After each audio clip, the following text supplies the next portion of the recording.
As a country, we have walked away from the Africa agenda. That's a reality. Over the years, the focus on the continent and the placement of South Africa within that context has diminished. I know this also because when I go around the African continent, other Africans raise this question. An incisive conversation with students about a number of challenges facing the world and the African continent. How should Africa respond to shifting geopolitical environment? As a country, we've walked away from the Africa agenda ourselves.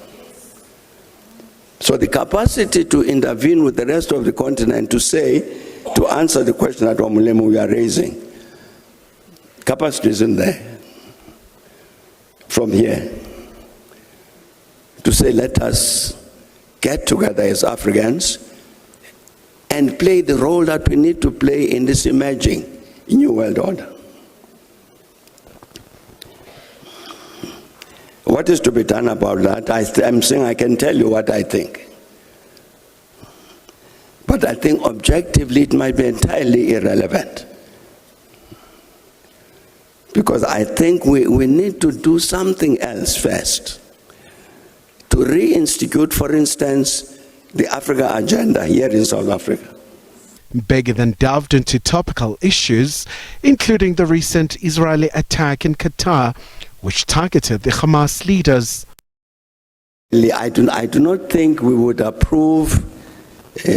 We have a situation here where there are negotiations going on involving Hamas, the Israeli government, government of Qatar, government of Egypt, government of the United States, all of them involved. Let's find a way of solving these problems. Peace, release of hostages, release of political prisoners, and all of that.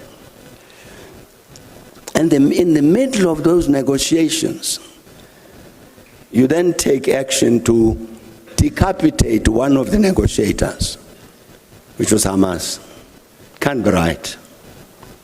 And thawing frosted ties between South Africa and the US, the former president says Pretoria has taken the right approach. Our government has taken a position that I think is correct to say we don't want a war, a fight with the Americans. We want to engage them so that let us find a solution.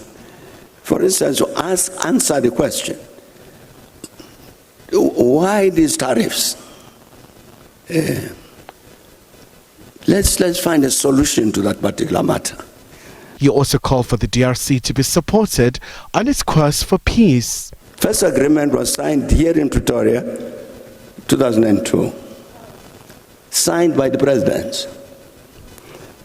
One of the clauses in that agreement, I'm sure it appears again in this agreement in the United States, was that it would be important for the government of the Democratic Republic of Congo to disarm the FDLR.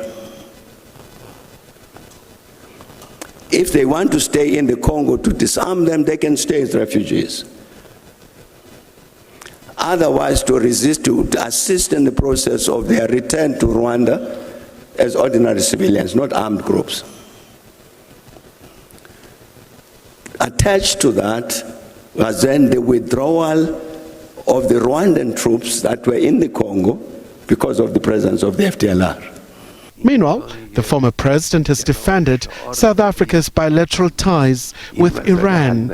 I don't see the reason why the matter of the relations between South Africa and Iran should offend anybody. These are ordinary, normal,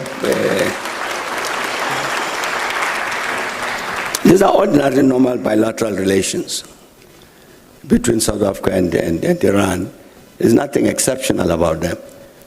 And indeed, I don't know what the chief of the National Defense Force said when he was in Tehran recently. I'm sure that would not have created new policy. towards Iran. So as I say, I really am, I don't know what it is that would be offensive to anybody. The Thabo Mbeki Foundation says the national dialogue should represent the true voices of the people after it decided to pull out from the talks. Khayelihle Khumalo, SABC News, Pretoria.